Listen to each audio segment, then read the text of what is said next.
Hi, good day everyone. I'm Daniel Francisco, and for this lesson, we are going to talk about the Indonesia, the Dutch East Indies. So Indonesia is often called the land of 1,000 islands because it is the largest archipelago in the world. So beyond its stunning natural beauty, Indonesia is also a place where many cultures, languages, and traditions come together, creating a rich and colorful identity.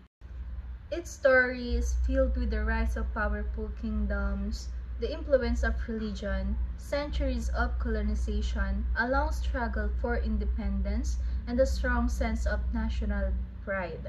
So, in just like its history, Indonesia's literature also grew and transformed from oral stories and religious texts to modern writings that reflect the voice of the people. And for the objectives, at the end of the lesson, the students are expected to first describe the characteristics, history, and development of Indonesian literature.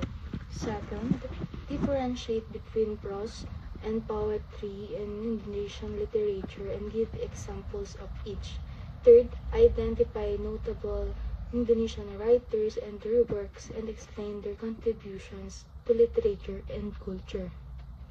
First, let's talk about the geographical characteristic. So, Indonesia is the largest archipelago in the world. So, it is made up of more than 17,000 islands located between the Indian and Pacific Oceans. Because of this strategic position, Indonesia became a major center of international trade, connecting Asia, the Middle East, and the West. So its capital city is Jakarta, and its small well-known islands are Java, Sumatra, Kalimantan or Borneo, Sulawesi, and Papua. So Indonesia lies along the equator, which is why it has a tropical climate. So this means that instead of 4 seasons, Indonesians experience only 2, the dry and the rainy season. So this kind of climate affects their way of life, especially in farming and fishing. So since weather patterns dictate when they plant and harvest crops or when they can go out to the sea. So the country is also very rich in natural resources like oil, natural gas, coal, palm oil, coffee, spices, and tropical hardwood. So these resources have made Indonesia one of the key suppliers in the global market for many years. Now let's move to demographic characteristics. So Indonesia is the fourth most populous country in the world. So with a population of more than 270 million people, it is known for its incredible cultural diversity, being home to over 1,300 ethnic groups and 700 different languages. So the largest ethnic group is the Javanese. So the official language of Indonesia is Bahasa Indonesia, so which serves as a unifying language among different groups. So in terms of religion, about 87% of Indonesians are Muslim, but there are also Christian, Hindus, Buddhist, and Confucian communities. So these religions peacefully coexist, showing the country's religious harmony and cultural richness. So education in Indonesia also incorporates literature to preserve their culture and instill values such as respect, kindness, and unity. Now let's go to the history of Indonesia. So in early civilization, Indonesia's history goes back millions of years. One of the earliest proofs of human existence here is the Java man, which lived about 1.5 million years ago.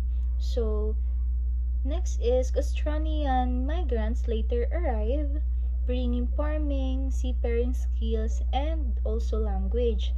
So the earliest known kingdom in Indonesia is called the Kutai Kingdom. So the Kutai Kingdom is known as the oldest Hindu kingdom in Indonesia. So it was located in East Kalimantan on the island of Borneo and existent around the 4th century. So Kutai was ruled by King Mulawarman, who was known for his generosity and power. So the kingdom followed Hinduism and its history was recorded on the stone pillars called Yupa inscriptions. So another early kingdom is Tarumanegara. So the Tarumanegara kingdom was another early Hindu kingdom located in West Java around the 5th century. So it was ruled by King Purnawarman, who helped develop the kingdom through irrigation projects that improved farming. So Tarumanegara also followed Hinduism and its history was recorded through inscriptions written in Sanskrit, so which spread Hindu influence in the region. So next is Hindu-Buddhist era from the 4th to 15th century. So traders from India introduced Hinduism and Buddhism, which deeply influenced Indonesian art, literature, and architecture. So the Sriwijaya Empire, located in Sumatra, became the center of Buddhist learning and maritime trade. So the Sriwijaya Empire started in the 7th century and it became powerful by controlling sea trade routes between India and China. So the empire was rich and known as a center of Buddhism. So many monks studied there, but by the 13th century, Srivijaya weakened because of foreign attacks and loss of trade power. So the Majapahit Empire, based in Java, unified most of the islands and is considered a golden age under the leadership of Hayam Wuruk and Gaya Mada. So the empire was founded in 1293 by Radenwijaya. Majapahit unified many islands and became one of the strongest empire in Southeast Asia. So it was known for trade, power, and culture, but it eventually declined due to internal conflicts and the rise of Islamic kingdoms. So, two famous religious monuments were built during this time. First is the Borobudur. So Borobudur is the largest Buddhist temple in the world.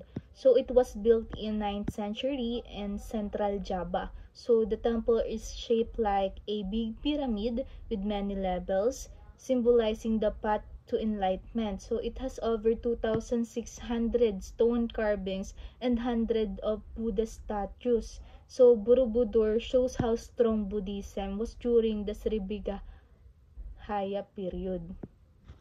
So the second one is the Prambanan. So Prambanan is a Hindu temple complex also built in 9th century near Borobudur. So it is dedicated to the Hindu gods Brahma, Vishnu, and Shiva. So with the tallest tower reaching 47 meters, Prambanan shows the influence of Hinduism in ancient Indonesia. These structures are clear evidence of how religion and culture blended in early Indonesia. After the Hindu-Buddhist period came the Islamic influence between the 13th and 16th centuries. So, Islamic influence in Indonesia began around the 13th century through traders from India, Persia, and the Arab world. So, it first spread in the port cities where trading was active, so making it easier for people to learn about the new religion. So, over time, Islam became the dominant religion in many parts of the country. Important centers of Islamic influence included Aceh in Sumatra, known as the Veranda of Mecca because of its strong Islamic learning. Demak in Java, the first Islamic kingdom in the region. And Malacca, an important Islamic trading hub. So Islam influenced not only religion but also literature, education, architecture, and culture, promoting unity and moral values among Indonesians. So the next chapter of Indonesia's history is European colonization from the 16th to the 20th century. So European colonization in Indonesia began in the 16th century when the Portuguese arrived to control the spice trade. So later, the Dutch came and gradually took over most of the islands, establishing the Dutch East Indies. So the British also briefly ruled Java but returned it to the Dutch afterward. Under Dutch rule, Indonesia's natural resources such as spices, coffee, sugar, and oil were heavily exploited to benefit Europe. So the colonizer controlled the government, economy, and trade, leaving the local people with little power. So this period caused hardship for many Indonesians, but also gave rise to resistance movements and nationalism, which eventually led to the Indonesia struggle for independence. Nationalism and independence in Indonesia grew out of the people's desire to end foreign control and build their own nation. So during the early 20th century, Indonesians began forming organizations like Budiyomoto and Sarekat Islam to prove unity, education, and national pride. Budiyomoto, founded in 1908 and considered the first nationalist organization in Indonesia. So it was formed by educated Indonesians who believed that improving education was the key to national progress. So their main goal was to promote education, culture, and unity, especially among the Javanese people. The next one is Sarekat Islam. Founded in 1912, it began as a group of Muslim traders but grew into a large political and social movement.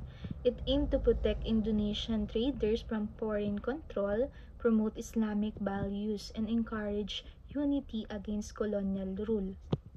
Let's move to the development of Indonesia literature. So Indonesia's literature reflects its history. It started as oral tradition, then became written, and finally evolved into modern literature. So each period of history influenced the themes, languages, and form of Indonesian literary works. So first is the pre-colonial period before the 16th century.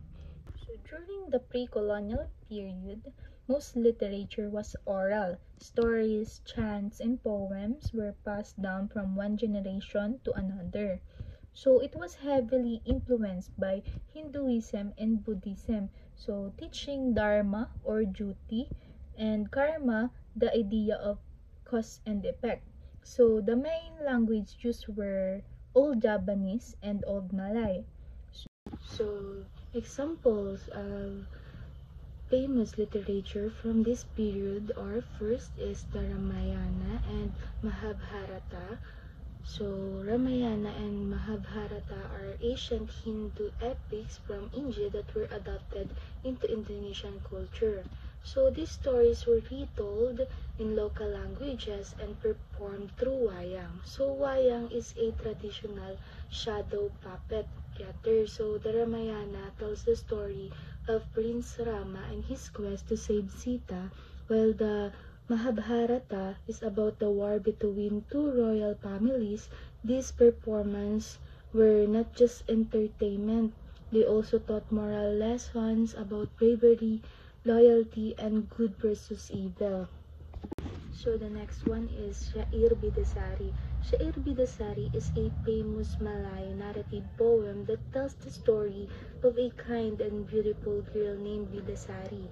So the poem is written in a rhythmic and poetic style, making it easy to pass down through generation. So the next one is Pantun. So Pantun is a short rhyme poem, often made up of 4 lines, where the first 2 lines set up an image and the last 2 lines deliver the message. So Pantun expresses wisdom, love, humor, and cultural values. So it's a popular and creative way for Indonesians and Malays to share feelings and ideas in a poetic form. So let's move to the Islamic influence. So during the 16th to 18th century, Indonesia experienced a major transformation in its literature because of the arrival and spread of Islam. So Islam didn't just influence religion, so it also introduced new literary styles and new ways of writing. So traders and scholars from the Arab world, India, and Persia both brought stories, teachings, and poetry written in Arabic and Persian. So this influenced local writers to create works that reflected both Islamic values and Indonesian culture. So one of the most important changes during this time was the use of the Arabic script, also called Jawi. So this made it easier to spread religious teaching and moral stories through written texts. So literature became a tool to teach values such as faith, humility, respect, and devotion to God. So the hikayat, which means chronicle, became a popular literary form. It usually told stories about heroes, religious leaders, and moral lessons. Another important form was the shair, a kind of poetic narrative written with rhythm and rhyme to make it easy to remember and share. So examples of famous work from these periods are, first is the Hikayat Hang Tuah. So Hikayat Hang Tuah is one of the most known literary works from the Malay world. It also tells the story of Hang Tuah, a brave and loyal warrior who served the Sultan of Malacca. So Hang Tuah is famous for his loyalty, bravery, and strong sense of humor. So the story follows his adventures, battles, and his deep commitment to protecting the kingdom and the Sultan. So it also shows the importance of faith, loyalty to leaders, and moral responsibility. So this work was more than just a story. It was a way to inspire people to live with integrity and devotion. So the next one is the Hikayat Nabi Muhammad. So Hikayat Nabi Muhammad focuses on the life, teachings, and miracles of Prophet Muhammad. It was written to help spread Islam and strengthen the faith of Muslim communities in the region. So the story describes the Prophet's kindness, wisdom, patience, and dedication to God. It also teaches moral lessons such as compassion, respect, honesty, and faith. So this literary work played a big role in religious education, especially in Islamic school, helping people learn more about the Prophet's example in a way that was easy to understand and remember. And the last one is the Hamsa Pansuri Sufi poetry. So Hamsa Pansuri was a famous Sufi poet from Aceh, Indonesia. His poetry is known for its deep spiritual meaning. Sufism is a branch of Islam that focuses on spiritual connection with God through love, devotion, and self-awareness. So in his poems, Hamza Pansuri often used beautiful language, symbolism, and metaphors to express feelings of divine love and closeness to God. So his works encourage people to reflect on their faith, their hearts, and their relationship with the Creator. So his poetry also helped shape early Indonesian Islamic literature. So showing that religious teachings could be expressed not only through stories but also through art and emotion. So let's move to the colonial period. So this period also had a big influence on Indonesian literature. So the Dutch introduced the printing press, which allowed the publication of modern words in the Malay language. So one of the first publishers was the Balay Pustaka, established in 1917. So many literary works from this time reflected themes of social inequality, colonial oppression, love, and tradition.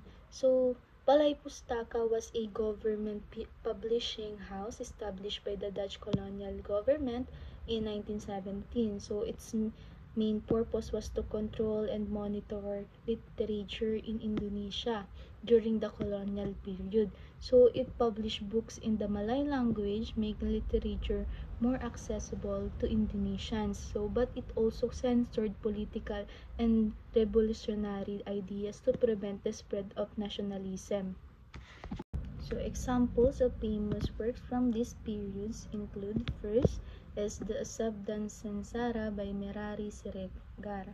So Asab dan Sensara is one of the first modern Indonesian novels. So it tells the story of a young woman who is forced into an arranged marriage. So the story shows how such traditions can cause pains, unhappiness, and injustice, especially for women who have no control over their own lives. So the next one is Siti Nurbaya by Mara Rusli. So Siti Nurbaya is a tragic love story between Siti Nurbaya and Samsul Bari. So their love is destroyed by social pressure and corruption, as Siti is forced to marry an older man for her family's survival. So the novel reflects how society's unfair system can ruin people's lives and dreams. And the last one is the Sala Azuhan by Abdul Muiz. So Sala Azuhan tells the story of Hanapi, a man who tries to reject his Indonesian roots and adopt Western culture. So this leads to conflict, confusion, and personal tragedy. So the novel highlights the struggle between traditional identity and foreign influence, showing the importance of valuing one's own culture. So let's move to the National Awakening period. So during the National Awakening period, from 1920s to 1945, Indonesian literature became a powerful tool for nationalism and unity. So writers started using their works to inspire love for the country and raise political awareness and encourage independence from colonial rule. One important event during this time was the Sumpah Pemuda or Youth Pledge in 1928, where young Indonesians declared Bahasa Indonesia as the national language. So this gave writers a common language to reach more people and spread nationalist idea. So the next one is the Pujangga Baru, which means the new writer. So it was a literary magazine founded in 1933 during Indonesia's National Awakening period. So it became a platform for young writers to express their ideas, creativity, and nationalism through poems, essays, and stories written in Bahasa Indonesia. So it inspired people to think critically and support the movement for independence. So examples, famous works from these periods include: first is the Belenggu. So Belenggu is a novel explores the struggles of people who are caught between traditional values and the modern world. So the word Belenggu means chain, which symbolizes how people felt trapped by society's expectations. So through its characters, the novel shows how personal feelings, love, and identity are often in conflict with social norms. So it reflects the real situation of many Indonesians who were torn between change and tradition during the colonial era. So next is Aku by Shairil Anwar. So Aku is very emotional and powerful poem. So in just a few lines, Shairil Anwar expressed his strong spirit of independence, pride, and being Indonesian. So it became a voice of the young generation at that time, showing their courage and determination to fight for their country. And last is the Pujangga Baru, which means the new writer. So it was more than just a magazine. It was a movement. It became a platform for young writers to speak about culture, identity, and nationalism. Many great writers shared their works here, inspiring unity and awakening national awareness. So, through literature, Pujangga Baru helped strengthen the spirit of independence and gave Indonesians hope for a better future. So let's move to the post-independence period. So after Indonesia gained independence, literature became a powerful way to express national identity, justice, and dreams of a free nation. So writers used their works to reflect on the past, address present challenges, and inspire hope for the future. So one of the most famous works from this period is Bumi Manusia, or This Earth of Mankind by Pramodia Anantatower. So although it is set during colonial times, it shows the power of education, resistance, and awareness as tool against oppression. So the story follows Minky, a young Japanese man who learns to fight injustice not with violence but with knowledge and courage. So this novel became a symbol of how education can lead to freedom. So next is Kerawang Bikasi by Shairil Anwar. So Kerawang Bikasi is a touching and powerful poem dedicated to fallen heroes who fought their lives for Indonesia's independence. Through simple but emotional words, Shairil honors their bravery and reminds people of the cause of freedom. So this poem continues to inspire patriotism and respect for those who fought for the country. So lastly, the Generation of 45. Generation of 45 refers to a group of Indonesian writers who lived during the time of independence revolution in 1945. Their works are very powerful because they reflect real experiences, emotions, and dreams of nation that had just broken free from colonial rule. So these writers use literature to speak directly to the hearts of the people. So their poems, essays, and stories talk about the pain of war, the joy of freedom, and the struggles of rebuilding the country. So unlike earlier literature that often focused on love or tradition, their writing was raw, strong, and nationalistic. One of the most famous figures of this generation was Shairil Anwar, whose bold and emotional poems became the voice of a new Indonesia. But he was not alone. Many other writers also expressed the same passion for independence and justice, so their works gave people hope and courage during a difficult but meaningful time in the nation's history.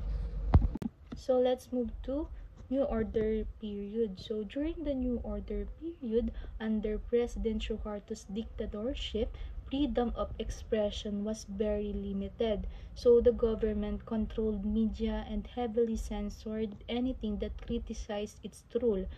So because of this, writers and artists had to be creative in expressing their thoughts. Instead of direct criticism, they used symbolism, metaphors to send powerful messages without getting silenced. So one of the most famous works during this time is the Buru Quartet by Pramodia Anantatower. So this series of novels was written while he was imprisoned without trial. So through his characters and stories, he revealed the struggles of the people, the abuse of power, and the fight for justice. Then there's W.S. Randa, a poet known as the Peacock Poet.